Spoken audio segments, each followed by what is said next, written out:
So first things is you see a lot of target cells here, and the target cells could be a sign of adrenal stress, or you're not oxygenating enough, not enough iron and B12, folic acid, things like that.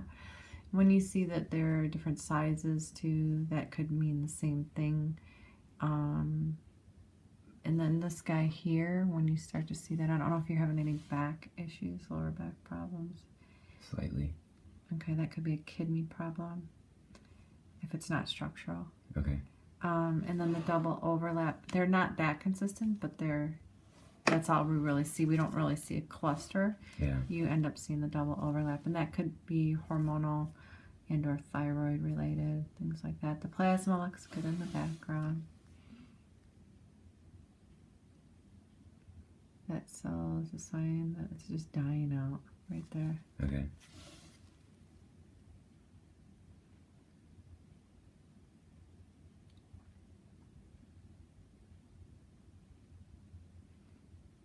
And when you see them shaped kind of like this, it's like you're maybe just low on antioxidants for radical damage is occurring in that one and that one.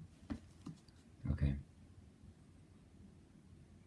That one there is a little different because it kind of protrudes. It's called a protrusion, and that's generally a sign that the gallbladder might be stressed out. Okay. The blood plasma looks great. I mean, I don't see any signs, at least, of if you're having a hard time digesting fats. There's no fat in your blood. Oh, there's a parasite right there.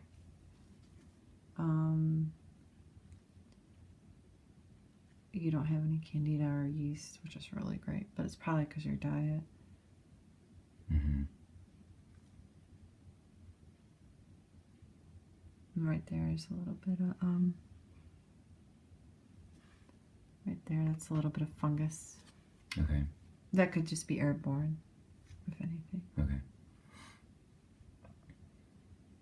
These are more crystals, so that could be like the fat digestion. It's kind of like a crystal. But your digestion is probably pretty good. You just have pretty much like free radical damage, which you probably can't control that too much due to, you know, the air we breathe and things like that. And a few ovocytes, like they're a little bit oval. Again, that's hormonal related and or a B12 deficiency. But mostly you see target cells. Yeah, so either you're just not taking deep enough breaths. I don't know if you're under a lot of stress. Your adrenal glands could be stressed out, or you just, I would doubt that it's an iron issue, but I don't know. What would you think?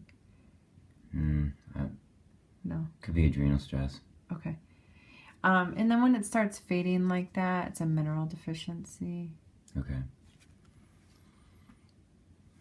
The circles look good. There's one that one was attacked from the parasite, basically. Okay. I've seen them. Oh, there's a spirochete. Okay. So those guys are the nasty guys, right? Where is it again? He's right here. He flips. See how that guy just moves more freely, and then this guy kind of flips. So that's a spirochete. Really, what I know of those is there's another spirochete because he's a flipper guy. This is unfortunate, these guys, because it's like there's 29 different types of spirochete that I'm aware of, and 2 of them, you know, are the Lyme, the Babesia, and whatever the other one is.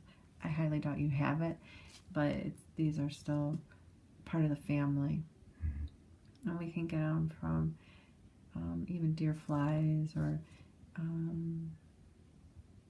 from even what I read, you can get them from, you know, exchanging fluids with other people. So, okay. All right, you ready? It's right in the middle of the slide.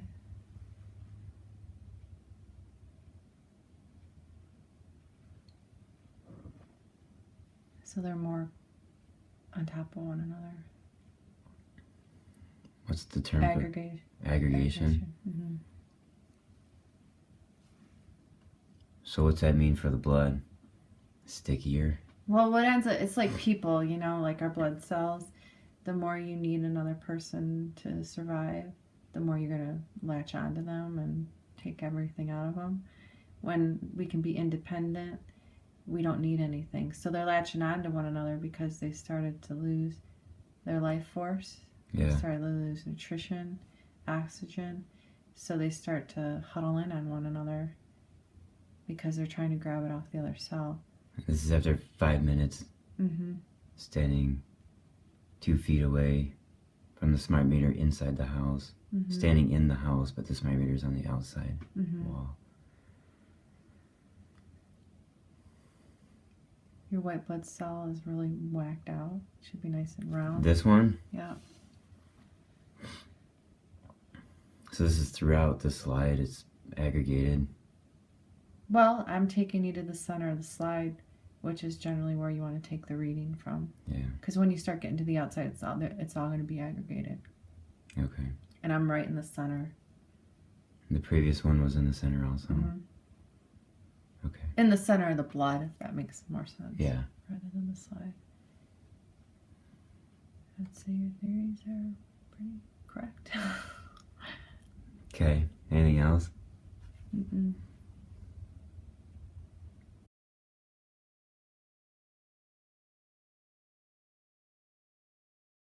They're almost better than the first read. So this is in the presence of safe space.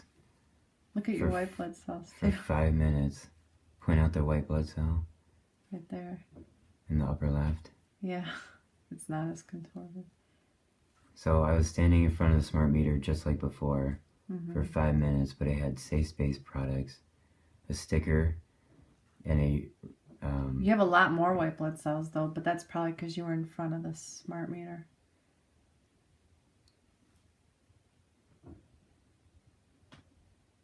Wow, it looks good. No target cells either. No. It's almost like you want to wear a safe space. Well, yeah. I mean, we sell it to patients. Whoops. We sell it to patients and tell them to keep it in their pocket. Yeah. Yeah. Put it on your cell phone. Look at that. I mean, your white blood cell count looks a little higher, but I think it's just because... Because it needs to fight off bugs. Well, I think that you were in front of that smart meter and then you probably were producing more. Okay. But looks good to me. All right, good. Thanks.